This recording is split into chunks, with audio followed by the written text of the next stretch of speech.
पहले से रिफ्यूज़ हो कनाडा वीज़ा एप्लीकेशन अप्लाई करते हुए, तो उन्होंने कोई भी आपको ऑब्जेक्शन लगाया है तो उसको आपने क्लैरिफाई किस तरह करना है। अस्सलाम वालेकुम फ्रेंड्स, मैं हूं mister J, travel and visa guide की तरफ से खुश आमदीद। I hope you are fine. सबसे पहले मेरी आपसे रिक्वेस्ट है कि आप मेरे चैनल को सब्सक्राइब कर लीजिए और बेल आइकन पर क्लिक कर लीजिए ताकि हर आने वाली मेरी वीडियो आपको बआसानी से मिलती रहे। जो लोग अक्सर रिफ्यूज़ हो जाते हैं कनाडा से और उनको कोई ना कोई ऑब्जेक्शन लग जाता है तो वो दोबारा अप्लाई करना चाहते हैं, ऑफ कोर्स वो दोबारा अप्लाई कर सकते हैं, इसमें कोई शक नहीं। जाहिर सी बात है कि कनाडा आपको जब भी अगर रिफ्यूज़ करता है तो वो आपको दोबारा अप्लाई करने के लिए ऑफ़र करता है कि आप अप्लाई कर सकते हैं। दोबारा से फ़ीस पे करनी होती है, वो आपको जो सेकंड टाइम फ़ीस पे करनी होती है वो $100 होती है, ठीक है। आप ऑनलाइन भी अप्लाई कर सकते हैं, फिज़िकली भी अप्लाई कर सकते हैं। तो बताने का मकसद है, अगर आपको कोई एलिगेशन लग गया है, मतलब कि ट्रैवल हिस्ट्री से रिलेटेड, किसी भी पर्पज़ से रिलेटेड, अगर आपको लगता है कि आप अपनी जगह पर राइट पर हो और ये डॉक्यूमेंट्स आप प्रोवाइड कर सकते हो, फिर आप ये जो लेटर मैंने आपके सामने ओपन किया हुआ है इसके हवाले से अभी आपको मैं डिस्क्राइब करता हूँ। इस लिहाज से आपने एक लेटर तैयार करना है अपना और उसको स्टाम्प पेपर पर स्टाम्प पेपर के ऊपर प्रिंट करना है। प्रिंट करके वो अपनी एप्लीकेशन के साथ अप्लाई करना है। ये एक तरफ से होता है कि एक अपील लेटर होता है, लेकिन ये अपील नहीं कर रहे, आप एम्बेसी को अपनी जो है ना क्लैरिफिकेशन दे रहे हो प्रीवियस रिफ्यूज़ल से रिलेटेड, कि आपको प्रीवियस रिफ्यूज़ल जो लगा था क्यों लगा था, किस लिए लगा था, ओके। उसके हवाले से आप डिस्क्राइब करेंगे इस लेटर के अंदर। अगर आपको कोई भी एलिगेशन लग जाता है तो आपने उसके लिहाज से अपने आप को वाज़िया करना है, बताना है, वो डॉक्यूमेंट साथ लगाने हैं। जैसा कि अभी मैं स्टार्ट करता हूँ यहाँ पे, सबसे पहले तो ये आ जाता है for address to embassy of Canada, ठीक है। एड्रेस आ जाएगा, अगर अबू धाबी से आप रिफ्यूज़ हो या इस्लामाबाद से रिफ्यूज़ हो तो फिर आपने वो एड्रेस लिखना है, ठीक है। डियर सर मैडम लिख देना है। सब्जेक्ट में ये आपने प्रीवियस रिफ्यूज़ल का जिक्र कर देना है, एम्बेसी सेज मी। तो ये पैराग्राफ मोस्टली लग के आता है, ठीक है। उसके साथ आता है based on your current employment situation, alright, ये लग के आता है आपको अक्सर, ठीक है। कभी आपको बेस्ड ऑन आपके ट्रैवल हिस्ट्री का कह देते हैं या फिर पर्पस ऑफ विजिट कह देते हैं, तो फिर उस लिहाज से आपने अपनी एप्लीकेशन को यहाँ पे डिस्क्राइब करना है।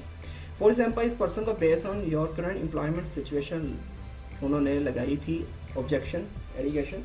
सो उसने फिर यहाँ पे हमने मेंशन किया है therefore many strong reason for come back to Pakistan within visa expiry time. तो ये आपने यहाँ पे मेंशन करना है, ठीक है। तो फिर उसके बाद आपने अपना नीचे सारा ये डिस्क्राइब करना है, जैसे भी आप उसको मतलब ये बता सकते हैं वीज़ा ऑफिसर को। और ये बहुत अच्छा है कि इस तरीके से आप करें। फॉर एग्जांपल, इस पर्सन ने अपना बताया है कि I am the chief editor of daily crime published from Multan, see the relevant documents attach for your reference. It is published since 2003 and is one of the popular sources of information for the resident of Multan. Presently, the circulation of this newspaper is approximately 25,000 copies daily. I am running my own business. यहाँ पे उसका नाम आ गया business का, firm का नाम मतलब कि कंपनी, लोकेटेड, ये कंप्लीट एड्रेस आ गया इसका यहाँ पे, उसने वो बताया। एंड पार्टनरशिप बिजनेस बताया, उसका भी नाम आ गया है, ऑलराइट। और लोकेटेड एट, ये कंप्लीट एड्रेस आ गया है। Document are attached by the grace of almighty Allah. We are serving the local community with our truthful and first hand information at its best. So यहाँ पे इसने mention किया what that whatsoever stated and declared above is true and correct to the best of my knowledge and belief, and nothing has been concealed therein. So thanks and best regards. यहाँ पे नाम mention करना है, date लगानी है यहाँ पे आपने, ऑलराइट, डेट मेंशन करनी है। फॉर एग्जाम्पल 7, ऑलराइट, जुलाई में अप्लाई करना है आपने। तो यहाँ पे नाम मेंशन करके डेट करके आपने बकायदा इधर सिग्नेचर करने हैं और ये जो है क्लैरिफिकेशन लेटर आपने अपनी वीज़ा एप्लीकेशन के साथ लगा देनी है। तो इट्स वेरी सिंपल है। ये सिर्फ आपको एक गाइडेंस दी गई है कि अगर आप रिफ्यूज़ होते हो तो आप अपने रिफ्यूज़ल लेटर से रिलेटेड जो भी ऑब्जेक्शन है उसको आप बाकायदा डिस्क्राइब करें, बताएं वीज़ा ऑफिसर को, अपनी अपनी लैंग्वेज में, अपने वर्डिंग में जो आप लिख सकते हैं वो लिखें, बताएं, और वो डॉक्यूमेंट साथ अटैच करें, उसका वाजे करें। अगर उन्होंने आपकी वीज़ा एप्लीकेशन को लुक ओवर किया उसका भी आप जिक्र कर सकते हैं कि मैंने ये डॉक्यूमेंट्स लगाए थे, फिर आपने मुझे इस तरह का एलिगेशन क्यों लगाया, इवन हैव, क्योंकि कभी कभार वीज़ा ऑफिसर एप्लीकेशन को सही तरह रीड आउट नहीं करते, वो लुक ओवर कर जाते हैं और रिफ्यूज़ कर देते हैं कि ये डॉक्यूमेंट्स नहीं थे।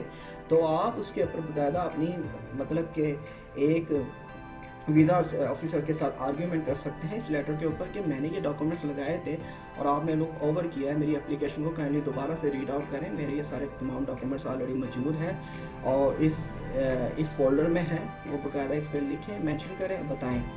तो ये बहुत बेस्ट होता है, ठीक है। और अपने स्टाम्प पेपर के ऊपर आप 50 वाला या 100 वाला स्टाम्प पेपर के ऊपर निकालें, बाकायदा उसको अटेस्टेड करवाएं और वो वीज़ा एप्लीकेशन के साथ लगा के सबमिट करवाएं। तो ये थी जो लोग रिफ्यूज़ होते हैं उनके लिए, और ये क्लैरिफिकेशन लेटर है जो मैंने आपको एक पैटर्न दिया है, इस तरीके से आप तैयार कर सकते हैं। इसके लिहाज से कोई भी आपको क्वेश्चंस हो, कोई भी जानकारी चाहिए हो तो आप मुझे कमेंट्स में दे सकते हैं, मैं आपको उसकी भी फर्दर मालूमात दे दूँगा। ऑलराइट, मिलते हैं नेक्स्ट वीडियो में, सी यू इंशाल्लाह, अल्लाह हाफिज़, गुड बाय।